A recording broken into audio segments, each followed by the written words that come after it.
Foi então que virou uma batalha, né, contra o que era e os hematomas que não paravam de sair.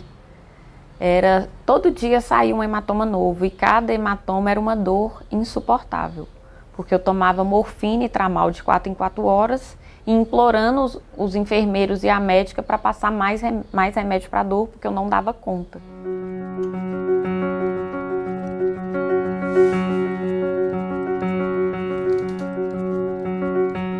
Eu sou a Tatiane Guimarães da Silva, tenho 37 anos, moro em Belo Horizonte. Eu sou a vice-presidente da AMAPEM, que é a Associação Mineira de Esclerose Múltipla. Em setembro de 2018, começaram a aparecer alguns hematomas na minha perna. E esses hematomas eu não me importei muito com eles, porque pareciam que eram roxos de alguma batida, de alguma coisa.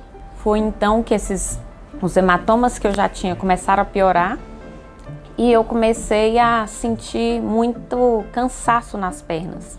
Foi aí que eu marquei uma consulta com o hematologista e quando eu cheguei lá, a minha perna já estava começando a inchar e eu sentia muita dor. E vinham os hematomas, já estavam aumentados e ele me pediu alguns exames. Ele viu que não estava normal. Quando eu enviei para ele no outro dia os resultados, ele pediu que eu fosse com urgência para o hospital.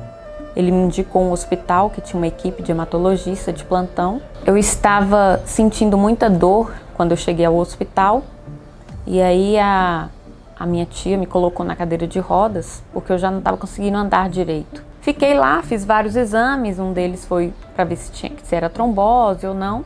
E eu peguei, quando eu cheguei em casa, que eu fui tirar o curativo do acesso, eu percebi que não parou de sangrar. Eu colocava o algodão, ele não parava de sangrar. Colocava o algodão de novo e continuava sangrando. Eu amarrei a toalha e fui dormir. Eu acordei e vi que a toalha estava toda molhada de sangue. Foi então que ele me internou. E o clínico que me acompanhou desde então, desde a minha internação, ele sabia que era algo que estava na veia, ele sabia que era algo do sangue, era alguma coisa no fator sanguíneo que estava com problema. Só que ele não sabia o que era. Quando eu estava internada, desde o primeiro hospital, eu me interrogava sempre o que era. E com isso, acho que a minha família ficou mais preocupada do que eu. Naqueles momentos eu achei que eu ia embora mesmo, né? Porque era tanto sangramento, era tanta dor que eu sentia, que eu achei realmente que eu ia falecer naquele momento. Porque eles não sabiam o que era.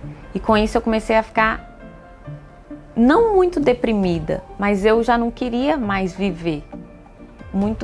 Até mesmo por causa das dores que eu sentia, eu achava que eu não ia dar conta de viver sentindo aquilo. Então, nesses momentos, eu sempre achava assim, eu acho que teve uma vez que eu até pedi para eu ir embora, porque eu já não aguentava mais de dor. Por estar com a perna muito inchada, minha perna inchou bastante, cada hematoma, o local inchava muito, o meu braço inchou bastante. Então, assim, eu achava que eu ia ficar daquele jeito para sempre. E aí, até então, um dia eu comecei a tossir. Eu fiquei muito cansada, eu ficava muito na cama, porque eu tinha muita fadiga, eu não conseguia levantar. Então tudo era feito no leito, até banho eu tomava na cama. E aí eu comecei a tossir e eles viram que eu estava com sangue no pulmão. E foi quando, logo depois disso, saiu o resultado do exame. Só que ao mesmo tempo, com o resultado do exame, eles não sabiam como tratar. Eles não sabiam qual que era o fator do sangue que estava em deficiência. Foi então que aí eles descobriram que era o fator 8 e na época eles acharam que eu tinha que tomar o fator 8. Né? Eles tinham que introduzir o fator 8 e até que passou um outro tempo e eles viram que não era, que eu tinha que tomar o fator 7. E foi então que veio o medicamento, né, que eu tomei depois de muita luta contra o plano de saúde, com vários questionamentos. Aí eles me deram alta e eu continuei fazendo o tratamento em casa e ia na clínica também, uma vez por mês para tomar medicação na veia. Hoje eu não faço tratamento nenhum, hoje eu não tomo nenhuma medicação. Então às vezes me dá um pouco, às vezes me dá um pouco de conforto, mas às vezes me dá um pouco de questionamento, né? E se vier de novo, por eu não estar tomando nenhuma medicação? As medicações eram muito fortes, porque eu tomava dosagens muito altas de corticoide, então eu passava muito mal. Então, para mim, por um lado é um conforto, mas por outro, realmente às vezes eu sinto um pouco de preocupação por não estar tomando nenhuma medicação. Mas hoje eu estou me sentindo bem, então isso já para mim já é um ponto positivo. A hemofilia adquirida, ela trouxe um impacto para mim no início muito negativo. Acho que eu era mais preconceituosa comigo mesma, porque eu não aguentava olhar para aqueles hematomas. Então eu não queria sair de casa, porque eu estava cheia de hematomas, mesmo depois que saí do hospital, eu não queria sair de casa. Então acho que a maior preconceituosa era eu mesma. Da questão que as minhas roupas já não me serviam mais, porque com o tratamento eu engordei 26 quilos. Então era muita coisa e minhas roupas não serviam, então eu não me reconhecia. Eu olhava no espelho e não sabia quem era aquela pessoa que estava lá. Então acho que o preconceito maior foi meu, porque eu não me aceitei naquele momento. Só que ao mesmo tempo, dentro de mim eu sabia que, lá no fundo eu sabia que aquilo ia me ensinar alguma coisa. Assim como foi o diagnóstico da esclerose múltipla, né? Que no início também eu não queria aceitar, e depois me mostrou tanto que eu aprendi com aquilo, né? Que hoje eu me vejo, hoje eu não consigo me ver sem a esclerose múltipla, né? O quanto que eu aprendi com ela, quantas pessoas eu conheci e quantas pessoas eu transformei com o meu depoimento, né? Com o meu depoimento positivo. Então, assim, hoje eu vejo a hemofilia. Todas as vezes que acontece alguma coisa negativa na gente, a gente vai tirar algo positivo daquilo. Só que no momento é difícil, eu sei, no momento é muito difícil você tirar algo positivo daquele momento. Mas depois, hoje eu vejo com o lado muito positivo daquilo, que é aquelas dores, que hoje consigo olhar um lado positivo e consigo olhar o tanto que eu sou forte.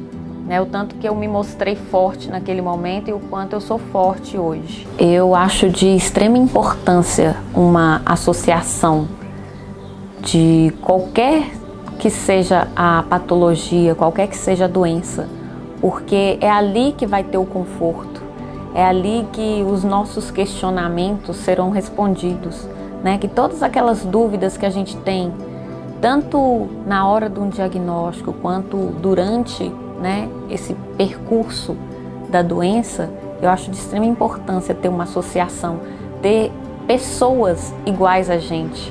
É a gente se encontrar com os iguais, né? A gente vê que a gente não está sozinho naquele mundo, aquele mundo da doença, aquele mundo do diagnóstico. São várias pessoas que têm o mesmo diagnóstico, mas a gente é sozinho no nosso organismo, né? Cada um tem a doença sozinho, mas os sintomas são parecidos com qualquer outra pessoa que tem o mesmo diagnóstico que o seu. Então eu acho de extrema importância, porque você se sentir acolhido naquilo e saber que tem pessoas que lutam por um diagnóstico precoce, que lutam por mais medicações, né, que lutam por políticas públicas, que querem, né, ter aquele acolhimento mais de pertinho, eu acho de extrema importância. É possível sim ter qualidade de vida. Damas, distúrbios hemorrágicos nas mulheres.